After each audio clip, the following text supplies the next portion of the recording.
This is Stephen Brown, and you're listening to Lunch with Doug. Today's Lunch with Doug podcast is produced by the Music Exurbia Project and made possible by these great businesses. The Second Edition shop located at 500 East Cherry Street in fabulous Nevada, Missouri. Karen McNair, the friendly neighborhood nutritionist, at 269-267-4644. The Harry Frog Graphics at 150 North Commercial, or call them at 417-381-1077. The Boutique Marketplace, located at 500 East Cherry Street in Nevada, Missouri.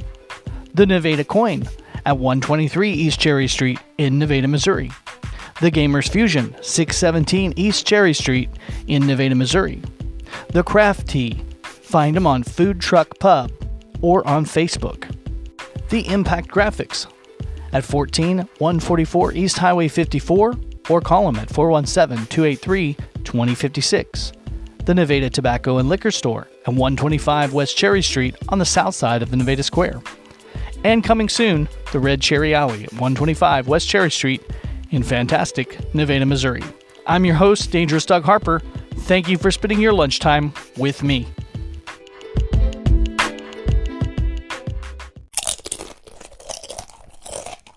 Welcome back to another great episode of Lunch with Doug. I'm your host, Dangerous Doug Harper, and on the phone with me today, Stephen Brown. How are you today, Stephen? I'm good. How are you? Well, I'm doing great, and I'm excited to have you a part of our new segment for Wide World Wednesday. I know you're not too far away. You're in Florida now, but I first heard of you when you were in Branson. It caught my attention, of course. I know you have some formal releases out, and you've been doing music for a long time. Just kind of get me into how you got started and how you got to Branson in the first place. Well, how I got started, that was a long time ago. I've been playing and singing since 1977, but professionally playing music and singing since I got out of active duty of the Navy in 1993. And my first paid job, I don't want to call it a gig, but I was the music and youth director at a small church in Clever, Missouri, just nearby where you are, or closer than I am. And but then my first acting gig was in Branson at a show called The Promise. I was singing and acting. I was there for 2 years, and second year I stepped into a bigger role. I played Pontius Pilate and a couple other characters, but in that 2-hour show I had 10 costume changes, so I had to keep, as the scenes went away, I would go off, get a different costume, come back out, and that was my first foray into professional. It was kind of like a Broadway style musical about the life of Jesus, but most recently, before I left Missouri, I was in a show called Smoke on the Mountain for 4 seasons, and I loved that because I could do 3 of my favorite things: play guitar, sing, and act, all in the same thing. It's the only scripted, actual off-Broadway musical in Branson, and it's a musical comedy set in 1938. I don't know if you've ever seen that. Have you ever been to Smoke on the Mountain? I've not. I have heard of both of these productions, but I've not been to neither one. But I do know Promise was huge. Are they still running that, or was that something that's ended? No. This was the second incarnation of it in Branson. It went away and then came back in 2006 actually. I started in the cast in 2007, and it closed down the end of 2008, and I don't think it's ever been back. But Smoke on the Mountain's still going. It's been going for 20-something years, and it's in the IMAX complex in the little Opry Theater there. But they do a morning show now, which kind of knocked me out of being able to do it because I had a full-time day job. I'm an IT person, have been for a long time since I went into the Navy, or since before I went into the Navy. But I couldn't do that. So, and then that opened me up for more opportunities, and we decided to move down here to Florida. And I've been doing a lot of music gigs, local live music gigs, solo stuff, and haven't been doing a lot of acting since I've been down here, but altogether I've been cast in 54 roles for film, TV, commercials, theater, etc. Wow, that's a lot. Yeah. So how'd you get into commercial acting? Did you have an agent? Is that how you got into Branson too, or did you just go in and cold audition? No, almost everything I've done. Very few things. I've had agents here and there, off and on. I have one now, but haven't got anything from them yet. They're fairly new to me. Most of the stuff I do is self-promoted. Whenever I go, I'm on all the acting sites, Actors Access, Backstage, all that, and I get these emails that send me information about acting gigs that fit my profile, my age and ethnicity and so forth. Then I got to look at the location and the amount of pay, and if it's going to be worth me driving to that location for whatever they're paying, or if it's something really interesting, I'll go anyway, or I'll submit myself anyway, just in case. I'm approaching my traditional retirement years. I'm 61 now. I'm going to hold off. I'm going to hold off as long as I can. Once I get out of IT work, working full time, I'll be open up to do more music and acting stuff. Yeah. Do voiceovers too. Now, I've heard of a lot of people that are doing acting that are getting into voiceover. I guess that's also very high demand. Am I hearing correct on that? Yes, and it's since I just built a studio in my shop area back behind my house, and so I can do all the voiceovers in there, recording in a sound room. That's it's not real high tech, but it's got everything I need to record voiceovers, or I'm going to start trying to record more music on my own instead of having to go to a professional studio. The last official release that I had was in 2015 when I was still in Branson, and that was done at Roller Music Pro there in Branson. Greg Roller is an amazing engineer, got a great studio there. I want to give him a plug. And I hired some of the best musicians from around that area to come and do it. I only did 7 songs on the last CD, or last album. We don't use CDs much anymore. Yeah. I started putting my albums on flash drives because a lot of the new cars have USB slots and no CD player. And there's another new thing they're calling tap tunes, where they have it on an NFC card now, so you still get a piece of collectible merchandise, and then you can tap it to the cars now because they're getting these docking stations on them.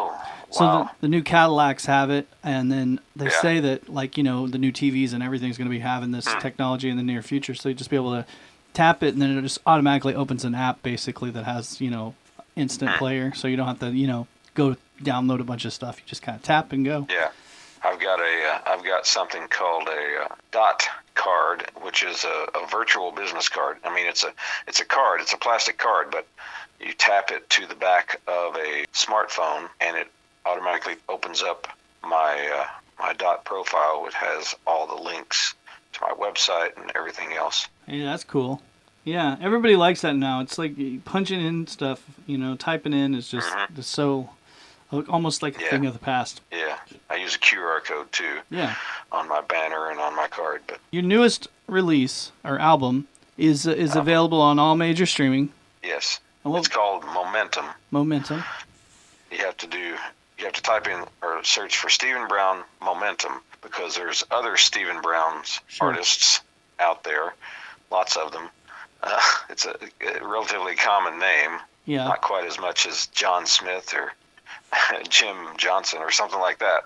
But Stephen Brown, there's a lot of us out there, even in the acting world too.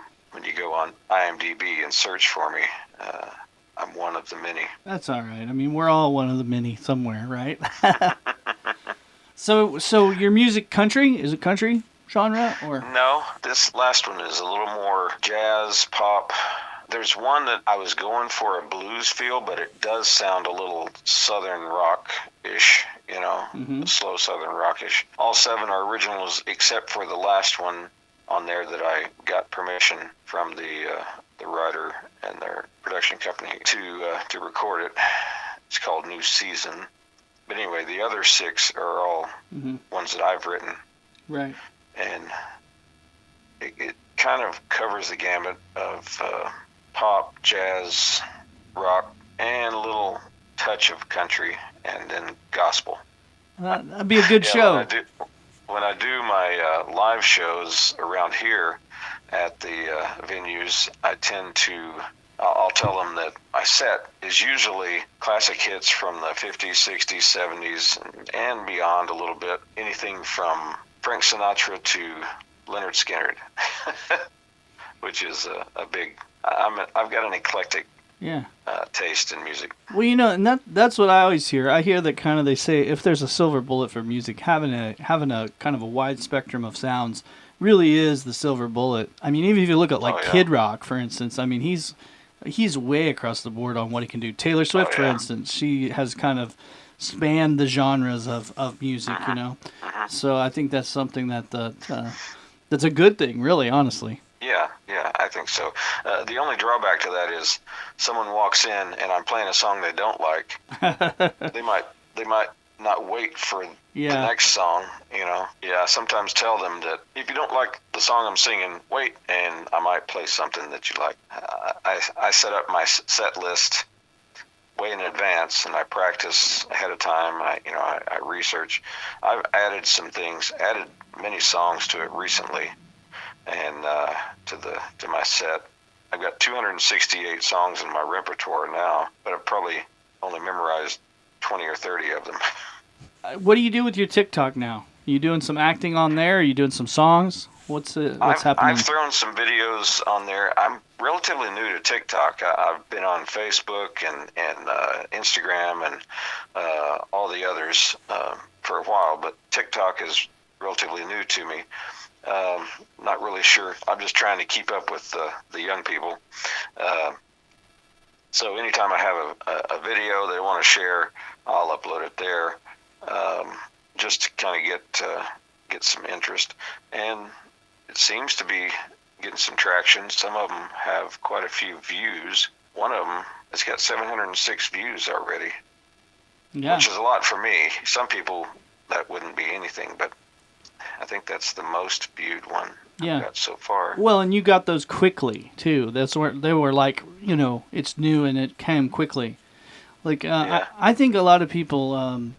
This will be something you can reflect on a little bit. I think a lot of people talk about, there really is a big difference between like people that are really getting views and then just like the people that are really doing a lot of stuff, but they really aren't as on those social medias. They're not really showing, the numbers don't really show them like they probably actually should be shown, And so, but then if you're just like, a lot of people aren't paying attention, like, like obviously I'm, making a podcast stuff, so I'm watching my numbers and you're probably watching your numbers too. We pay attention to stuff like that, but your average person maybe doesn't. But like to get 700 views on like say YouTube, it might take somebody, it might take them 6 months to do it. So if you can do that in like 3 or 4 days, that's really quite impressive actually. What is your favorite social? I'm learning and getting used to it. Haven't probably scratched the surface on all the tools available, but somebody said that if you split it up into smaller segments, which is hard to do for a song because do a verse and then do the next verse or whatever, I don't know, the chorus, but the smaller videos get more likes and views because of our general attention span is shorter than it used to be. Yep, that's for sure. People are scrolling, so they want to just watch a piece of it. Even if it's a longer video, they only watch just a few seconds sometimes. Yeah. But then they come and they watch a piece of your next one too. You know, they'll watch if they like what you're doing, but they may not watch it all. But it doesn't mean just because they pull, go ahead and move on, doesn't mean that they don't like what you were doing. It just means that they're just ready to do something else. So I guess you should tell us how to listen to your music online. Give us your handles. Well, the easiest way to get to all of my social media is go to my website, and that's easy, stephenbrown.org. And the reason it's .org is because stephenbrown.com was already taken. Yeah. And I kind of say it's an .org. It used to be just for nonprofit organizations, and it sometimes seems like that's what my music and entertainment career is, a nonprofit. Mm-hmm. I have been making more down here in Florida than I did up in Missouri for singing gigs, at least, music gigs. So, and I really would like to see you live. I've never seen you live, and you do shows where it's just you and your guitar. And that's kind of an intimate experience. I enjoy that as a listener because it really breaks it down to the lyrics and the song, the melody itself. How do you feel as a performer in that? It is an intimate experience, and it's not as loud and in their face. Although some of the venues I go to, they're trying to carry on conversation and watch a football game or whatever is on the screen, which is for someone who's kind of ADD like me was kind of hard. I've gotten used to it and been able to just focus on the music. But they're still listening in the back of their mind, because they'll come up to me afterwards and say they enjoyed it or whatever. And I do play. I do usually take 4 different guitars with me for different sounds, and I change up my guitar playing style, and I arrange my songs in an order so I don't have 2 in the same key right back to back. So it kind of eliminates some of the monotony of the songs. A mix of up-tempo and mid-tempo and low-tempo songs. It's almost like you got some directing skills in there, too. With all your acting, you probably... Have you ever did any directing work? Yes. I've been a assistant director on a TV episode that has never aired yet, but I did direct a theater-type play back in Missouri, and I have done some producing and hosting, or had a show up in Missouri called the Creative People Show, and I would invite local creative people to come, and kind of like your show, only they're in person, and it's video, and we would talk about their message or their story and what they want to talk about. And I want to, since I got my studio built, I want to start that up again, make a new version of it. Actually, that might be something cool for TikTok, Yeah. And even now, I've been hearing that that they are, like, TikTok specializes in the short form video, but that they're wanting to get into more longer form videos. So maybe you could be in on that cutting edge of having a longer video on TikTok and being successful with that. The general ones, I tended to keep it around 25 to 30 minutes, and if it was longer than that, I would split it up into 2, part 1 and part 2.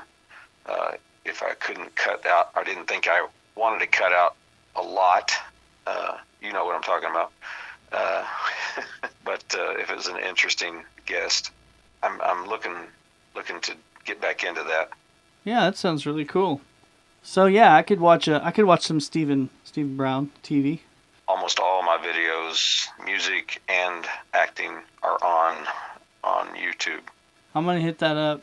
I don't know that I've seen you on YouTube, but I rediscovered you again on TikTok. I'll put some links in the description of the show here. I'm gonna go ahead and get out of here, but is there anything else you want to tell everybody, about what you got coming up or anything? I've just been filling up the month of March. Don't have anything until March 3rd, but after that, we got like 7 shows down here locally, down here in the North Florida area. I don't have anything planned to come back up to Missouri anytime soon. I do still have family up there. I'd like to coordinate something like that on a trip up there to see family. Even if we had to have you over just across the state line over in Fort Scott, that might be cool. You're a musician as well, right? Yeah, I play and promote and stuff, and I do a host a monthly songwriter thing that the podcast kind of promotes, and we're trying to get it bigger, and maybe have like a feature performer, so maybe we could incorporate that. Yeah. But one of the suggestions from some of our regulars was that we should travel it more instead of just having it in one place in Nevada, do it each time, do it somewhere else. And I thought, well, that's kind of cool because there's, Fort Scott's just 20 miles, so everybody could just go over there and it might change it up a little bit. We'd get different people and we'd have just a change of scene. That sounds like fun. I thought performing, like having a feature performer that could then come in and do more of a, because you came all the way from Florida, you want to play more than just 3 songs, and everybody's going to want to hear more than 3 songs. So you could, maybe if we did that, we'll get something together, Stephen. Yeah, sounds good. Something good will come of this. That's what I tell everybody. Alrighty, nice. All right, folks. For Stephen Brown, thanks again for spending your lunchtime with us. Today's Lunch with Doug podcast is produced by the Music Exurbia Project and made possible by these great businesses. The Second Edition shop located at 500 East Cherry Street in fabulous Nevada, Missouri. Karen McNair, the friendly neighborhood nutritionist, at 269-267-4644.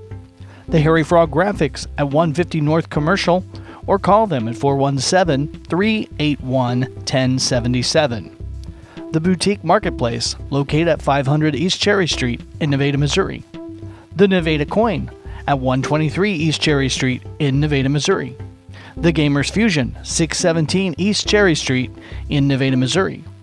The Craft Tea, find them on Food Truck Pub or on Facebook. The Impact Graphics at 14144 East Highway 54 or call them at 417-283-2056. The Nevada Tobacco and Liquor Store at 125 West Cherry Street on the south side of the Nevada Square. And coming soon, the Red Cherry Alley at 125 West Cherry Street in fantastic Nevada, Missouri.